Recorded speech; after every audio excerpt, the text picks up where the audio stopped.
Sara, kako kaj napreduje tvoje spomladansko čiščenje? Kje si začela? Pri svoji sobi, kopalnici, kuhinji?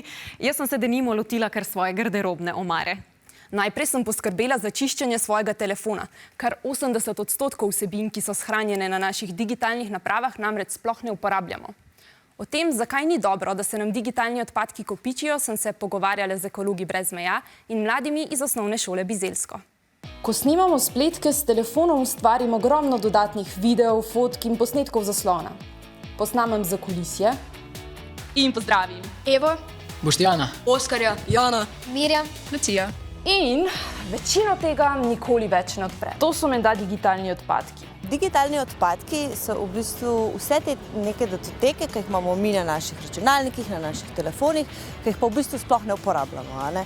To so recimo lahko stara sporočila, slike, aplikacije, igrice. imam veliko igric, ki jih ne uporabljam, pa jih še nisem zbrisal, ker mislim, da jih bom še kdaj igral, pa jih pa na to zadnje nikoli več ne igram. veliko snemamo se in večina galerije mi zapolnijo posnetki. Ponavadi snemamo vedno v novo, naprej in so ti stari posnetki neuporabni. Stvari, ki imamo mi shranjene na našem telefonu, so shranjene tudi na nekih takih velikih mega računalnikih, ki jim rečemo strežniki, ki pa porabljajo ogromno ene energije in pa tudi vode, zaradi tega, ker jih z vodo ohlajamo.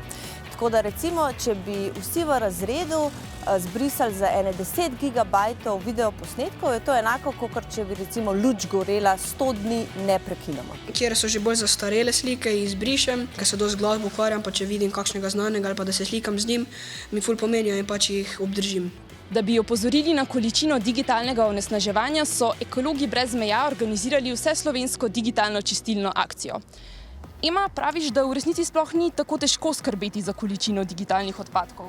Ne, če to recimo delamo sproti, je v bistvu prav enostavno. Se pravi, da probamo, ko fotografiramo, ne fotografiramo 10 enakih slik naenkrat, da jih brišemo sproti videoposnetke, da zbrišemo stara sporočila, stare Viber sporočila, stare snape. Pred nekaj časa sem malo počistil moj računalnik, ker sem videl, da ni več toliko prostora, da bi se kaj naložil. Jaz sem začela pri čiščenju slik, ker sem jih imela veliko. Stare maile si pogosto brišem, saj mi zavzamejo veliko prostora. Hkrati pa, da se nam baterija ne bo tako hitro spraznila in tudi telefon bo dlje časa zdržal.